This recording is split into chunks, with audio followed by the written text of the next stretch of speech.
¿Qué tienen en común Sérpico, 12 Angry Men, Network, Dog Day Afternoon, Before the Devil Knows You're Dead y Murder on the Orient Express?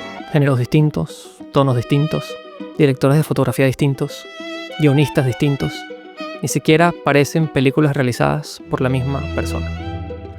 Pero lo fueron. Sidney Lumet dirigió todas. Y es ahí en donde esto se pone interesante. Porque Lumet podría ser uno de los directores más grandes en la historia del cine que aparentemente no tiene ningún estilo propio. Exploremos por qué. Mi nombre es Andrés Arturo de Tovar de la Fuente y esto es... La mayoría de los grandes directores son fáciles de identificar. Un fotograma de Kubrick parece Kubrick, un plano de Wes Anderson parece Wes Anderson, una escena de Scorsese se siente como Scorsese. Su estilo es visible, reconocible y comercializable. Las películas de Lumet no funcionan así. No se enuncian ni comparten una firma visual, no se sienten como variaciones de la misma obsesión estética. De hecho, parecen dirigidas por personas completamente distintas. Y eso era completamente intencional. At the beginning of work, when you start something, everything is possible. Your choices are infinite. My job is to start cutting the choices down so that every selection that we make is contributing to the dramatization of what is this piece about. And it affects every area of production. It affects the casting, it affects the work I do with the actors, it affects scenic life of it, the visual life of it from a lighting point of view, camera movement, editing, sound. My job is to literally direct everything into one channel so that we define that piece to the best of our ability.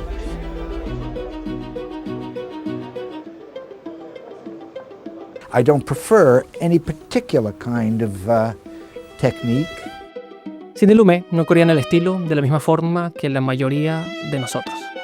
Escribió sobre esto en su libro Making Movies, en un capítulo llamado Style, The Most Misused Word Since Love, o estilo, la palabra más mal utilizada desde amor. Las discusiones sobre el estilo como algo totalmente separado del contenido de la película me vuelven loco. La forma sigue a la función. En el cine también. Lumet no quería que notaras cómo estaba hecha su película. Quería que notaras y sintieras de qué trataba la película. Para entender por qué trabajaba así, hay que entender de dónde venía. Lumet creció rodeado de teatro. Sus padres eran actores del teatro Yiddish, por lo que se encontró actuando desde niño mucho antes de tener voz y voto en el asunto. Luego, en los años 50, se convirtió en director de televisión durante el primer auge de la televisión en vivo. Ahí se encontró trabajando sin tiempo, sin indulgencias y sin experimentos estéticos. Tenía que ubicar a los actores con claridad, mover la cámara solo cuando fuera necesario y contar la historia bajo una presión de tiempo absurda. Esa experiencia lo marcó para siempre. Aprendió algo que la mayoría de los cineastas nunca aprenden. La cámara no está ahí para ser admirada, está ahí para servir al material. Miremos la diferencia entre sus películas. 12 Angry Men, su ópera prima en el cine, considerada también una obra maestra, es claustrofóbica, teatral y casi invisible en su técnica. La cámara se acerca lentamente a medida que aumenta la tensión, pero de alguna forma no sientes la cámara. Sientes que la habitación se hace más pequeña. Sérpico es suelta, caótica, cámara en mano, viva, como en las calles de Nueva York. Network es compuesta, controlada, casi quirúrgica en su encuadre. Y Murder on the Orient Express es elegante, estilizada, casi operática. Estas películas no se parecen porque las historias no se parecen. El estilo cambia porque la historia cambia y no porque Lumet sintió la necesidad de tener una estética propia.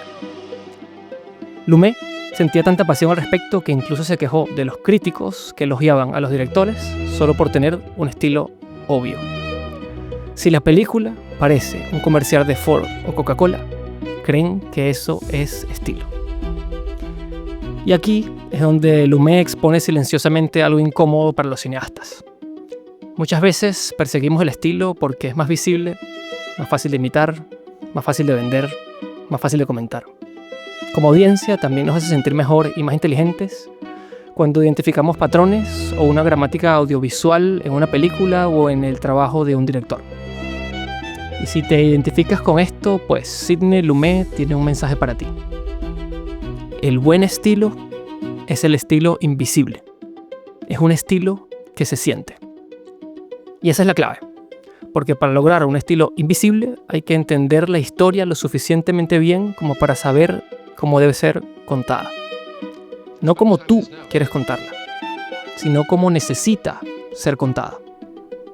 Lumet no adaptaba las historias a su estilo, adaptaba su estilo a la historia. Y así fue, por 50 años y a lo largo de 40 películas. Eso no es la ausencia de estilo, eso es un dominio total del estilo. Como cineastas, pasamos una cantidad absurda de tiempo tratando de encontrar nuestro estilo. Pero el trabajo de Sidney Lumet sugiere algo incómodo y liberador al mismo tiempo. El estilo no es algo que persigues, es algo que aparece cuando dejas de perseguirlo. Surge de intentar contar una historia honestamente, de lo bien que entiendes el material, de cuánto respetas a las personas frente a la cámara y al público que lo va a observar. Cuanto más te concentras en convertirte en un mejor narrador, menos tienes que preocuparte por el estilo. Porque, te guste o no, tu estilo ya está ahí. Y el verdadero trabajo no es encontrarlo. El verdadero trabajo es aprender a contar historias con verdad. Yo soy Andrés Arturo de Tovar de la Fuente y esto fue